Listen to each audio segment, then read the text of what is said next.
Hey everyone, Vinayak here. I've been using this 29-inch monitor for quite some time now, but I've been craving for something bigger.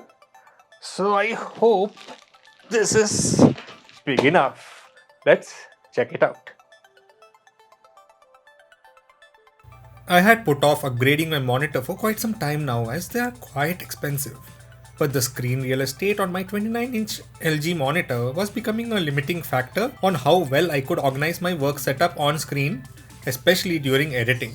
The BenQ EW3270U is a 32-inch 4K HDR monitor and supports AMD's FreeSync technology.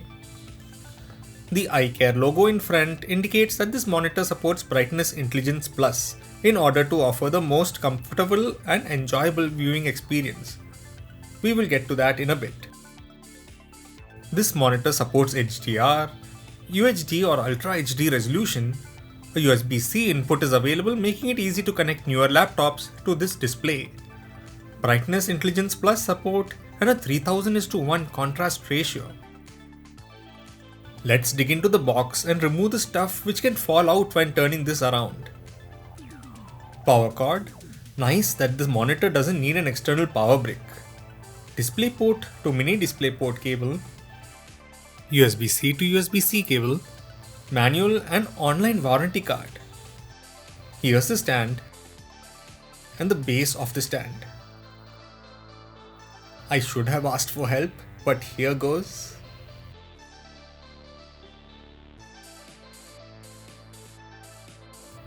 Phew, made it without breaking anything. Lifting off the protective foam, we have access to the monitor. Doesn't look that big within the box, but trust me, it's quite big. In contrast to TVs, monitors are placed a few feet away from us, so this is plenty big, else you'll have to move your head to its extremities to see all corners. 32 looks to be just right. A quick look at the manual on how to attach the stand, as each monitor has its own mounting method. Quite simple. Slide in the stand's mounting plate under the screws on the monitor and screw it down. Nice that these screws stay attached to the monitor and won't be lost if you need to mount the monitor elsewhere. Attach the base and screw it on using the thumb screw provided.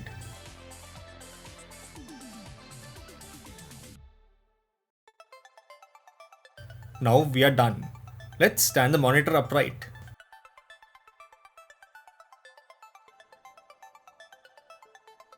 I am loving this metallic grey color, and the bezels, though present, are not that thick at 8mm, almost minimal. The back of the monitor has the 100mm VESA mounting holes. It weighs around 7.5 kilos, so if you want to use your own stand or monitor arm, keep that in mind. The BenQ logo is protected with a thin plastic film. Let's get that off. Wow, it's quite shiny at the back.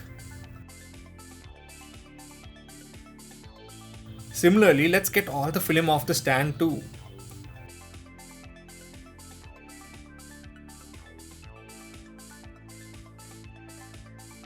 Connectivity options wise, we have two HDMI ports, one display port, a USB-C and a headphone jack. These are recessed and needs to be accessed from underneath, which is good and bad. This will allow the monitor to sit closer to the wall as the cables don't stick out. But at the same time, it makes it tougher to change the inputs as we cannot see where the ports are. Power is on the other side. Menu options are accessed using the buttons below. The corresponding options are displayed on the monitor right above. Also present are speakers on both sides of the monitor, and these fire downwards. This is the ambient light sensor, which helps the monitor set the required brightness and color temperature as per the ambient lighting. The actual diagonal size is 31.5 inches, so even though 32 is marked on the box, it's actually 31.5. The monitor has a 16:9 aspect ratio and can run at a max resolution of 3840x2160, which is 4K. The PPI or pixels per inch come to around 140, which is quite good. Refresh rate maxes out at 60Hz, but if you want higher, the cost just double.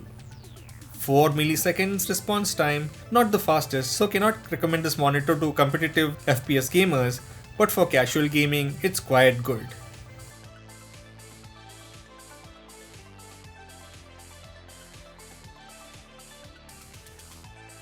The monitor uses a VA panel, which is like a median between TN and IPS.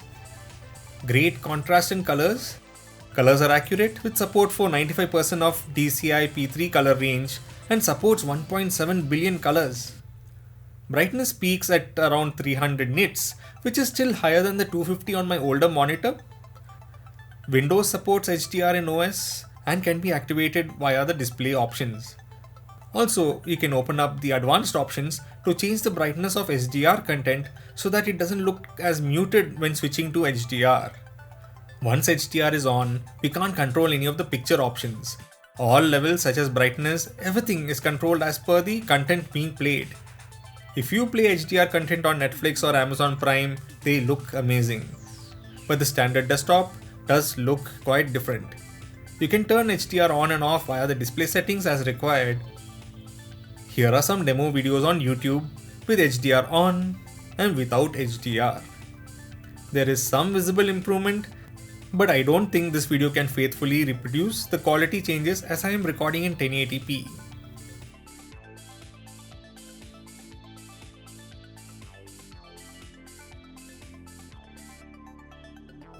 Being a VA panel, there is color shifting if you move to extreme angles.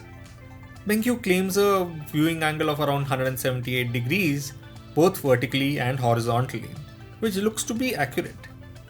But I would not suggest this monitor to show clients any media content as they may sit off angle and not see the colors as they are meant to be. We as users mostly work straight on with the monitor max 3 feet away. We won't have much of a problem.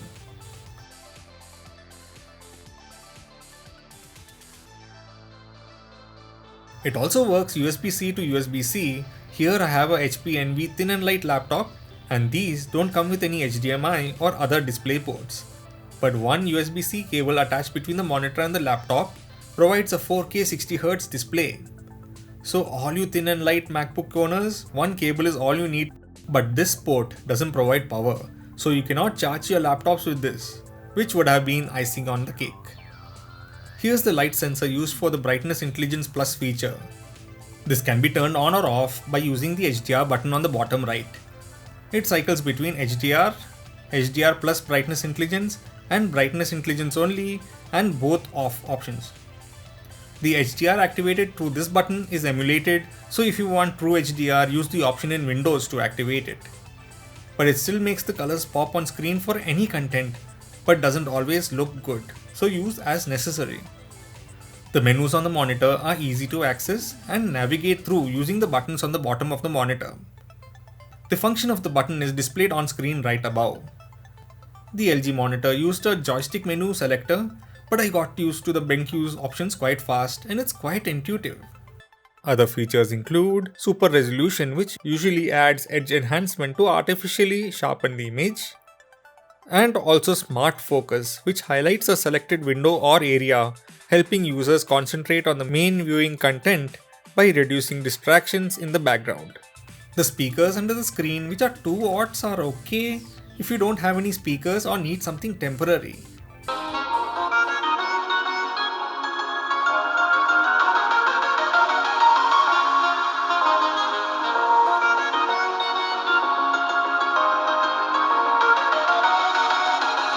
We can only tilt the monitor -5 forward or 15 degrees back at maximum.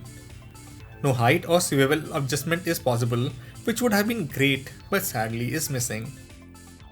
Moving from a 29-inch ultra-wide, this looks massive, and with the extra screen real estate makes working on it much more comfortable. I generally edit my videos on this computer with a bit of gaming and video streaming on the side. Gaming, I have a few games I play and they all worked quite well.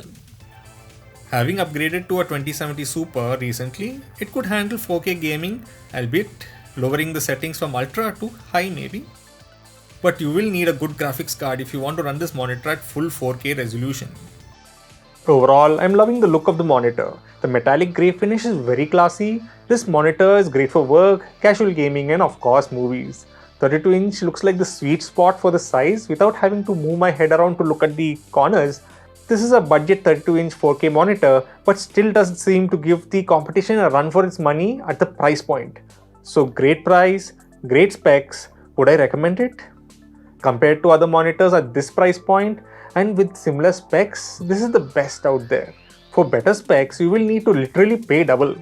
HDR features are fine, the colors do pop on screen, but at 300 nits it is not fully HDR compatible.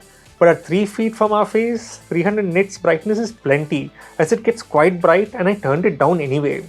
If you have any questions, you can email me at tech@talkingstuff.net or WhatsApp me at 96525 78833. So also make sure to like, subscribe and hit the notification bell to be informed when new videos are added. Thank you for watching and see you all next time.